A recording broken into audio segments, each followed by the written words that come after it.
Hello student, welcome to my YouTube channel excellent success group. तो student, आज हम discuss करेंगे क्लास 9 में मैथ एनसीईआरटी का chapter number 5 introduction of Euclid geometry की एक्सरसाइज 5.2 का क्वेश्चन नंबर 1। बोला इसके अंदर, how would you rewrite the Euclid postulate so that it would be easier to understand. यानी कि यूक्लिड की जो पांचवी पोस्टुलेट थी, इसको हम किस तरीके से शॉर्ट फॉर्म में लिखें ताकि इसको ईजिली समझा जा सके। तो पोस्टुलेट 5 में बताया है, if a straight line falling on a two straight line make the interior angle on a same side of its taken together less than two right angles. इसका मतलब ये है, अगर दो लाइनें हैं, पहली लाइन दूसरी लाइन, दो स्ट्रेट लाइन है, इनके ऊपर तीसरी कोई स्ट्रेट लाइन इस तरीके से बनती है कि इनकी जो अंदर की तरफ बनने वाले इंटीरियर एंगल है, एंगल 1 एंड 2, इन दोनों एंगल का जो सम है वो लेस देन आ जाए two right angle, two right angle. अब एक राइट एंगल होता है 90 डिग्री का, तो दो राइट एंगल कितने डिग्री के होंगे? 180 डिग्री के।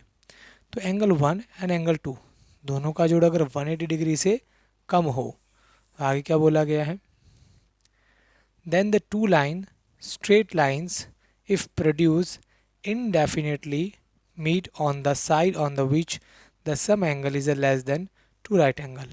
यानी जिस तरफ एंगल का सम 180 से कम आ रहा है, उस तरफ की लाइनों को अगर प्रोड्यूस किया जाए, ठीक है, इस तरीके से बढ़ाया जाए, तो ये एक दूसरे को इंटरसेक्ट कर देती हैं।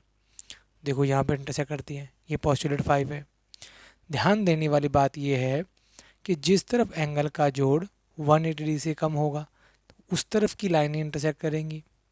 अब दूसरी तरफ एंगल 3 है, एंगल 4 है, अगर इन दोनों का जोड़ किया जाए, अगर इस तरफ छोटा है तो डेफिनेटली दूसरी तरफ बड़ा ही होगा। इन दोनों एंगल का जोड़ क्यों होगा? क्योंकि अगर इनको मैं प्रोड्यूस करता रहूँ तो कभी एक दूसरे को इंटरसेक्ट करेंगे ही नहीं, इनका बीच का गैप हमेशा बढ़ता चला जाएगा। क्योंकि एक स्ट्रेट लाइन हमेशा 180 डिग्री की होती है, इन दोनों का जोड़ 180, इन दोनों का जोड़ 180 है। अगर इनका जोड़ 180 से कम आया तो डेफिनेटली इनका सम 180 से ज़्यादा ही होगा। आप इसको और अच्छे से समझने के लिए ले सकते हैं। मान लो ये 70 डिग्री है 90 से कम, ये आपका 80 डिग्री है 90 से कम, दोनों का जोड़ कितना है? 150, 180 से तो कम हुआ। अब वहीं पर अगर ये 70 डिग्री है तो डेफिनेटली ये वाला एंगल मेरा कितने का होगा? 110 डिग्री का, क्योंकि सीधी लाइन हमेशा दोनों का जोड़ कितना देती है? 180। अगर ये 80 डिग्री है तो ये वाला एंगल हमारा 100 डिग्री का होगा। अब दोनों को जोड़ो, 110 प्लस 100, इनका जो डेफिनेटली 180 से ज़्यादा होगा, कितना हुआ? 210। तो जिस तरफ इनका जोड़ 180 से ज़्यादा होगा उस तरफ इंटरसेक्ट नहीं करेंगी, कम होगा उस तरफ करेंगी।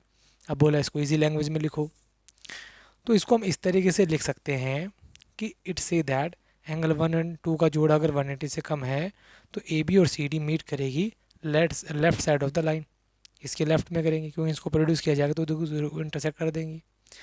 वहीं पर if a straight line P Q fall on two straight line A B and C D, अगर दो straight line with P Q इस तरीके से इंटरसेक्ट करें कि दोनों एंगल का सम अगर 180 आता है, लेस देन आएगा, इंटरसेक्ट करेंगी, इक्वल टू आएगा, तो वो दोनों लाइनें ए बी और सी डी एक दूसरे को इंटरसेक्ट नहीं करेंगी।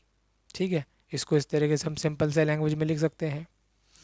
क्वेश्चन नंबर 2 हमारा, does the Euclid fifth postulate imply the existence of the parallel line. क्या ये पैरेलल लाइन के बारे में बताती है, इसमें पैरेलल लाइन का कोई एग्जिस्टेंस है? एक्सप्लेन। तो देखो, फिफ्थ पोस्टुलेट को मैं आपको अभी भी ऊपर ही समझा के आया हूँ कि जिस तरफ एंगल का सम 180 डिग्री से लेस देन है, उस तरफ की लाइनों को प्रोड्यूस करने में एक दूसरे को इंटरसेक्ट करेंगी। तो यही बात मैंने यहाँ दोबारा से लिख दी। Then the line A B and C D meet on the left of P Q, P Q के लेफ्ट वाली साइड में एक दूसरे को इंटरसेक्ट करेंगी, ये मीट करेंगी। Now L and M are parallel, अगर जो हमारी लाइन है A B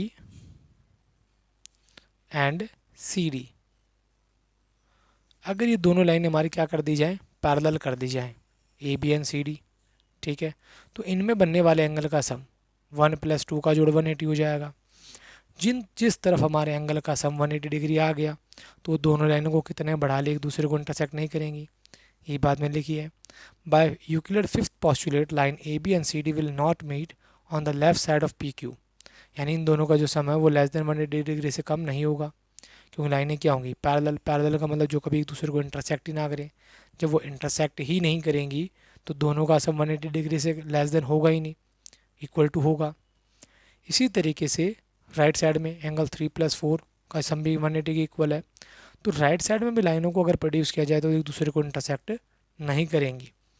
thus the Euclid fifth postulate implies the existence of parallel line, यानी कि दोनों लाइनें का सम अगर इंटीरियर एंगल का सम 180 डिग्री के इक्वल आता है तो दोनों लाइनें आपस में क्या रहती हैं, पैरेलल, जो कभी एक दूसरे को इंटरसेक्ट नहीं करती हैं। तो यानी कि फिफ्थ पोस्टुलेट में पैरेलल लाइन का एग्जिस्टेंस है।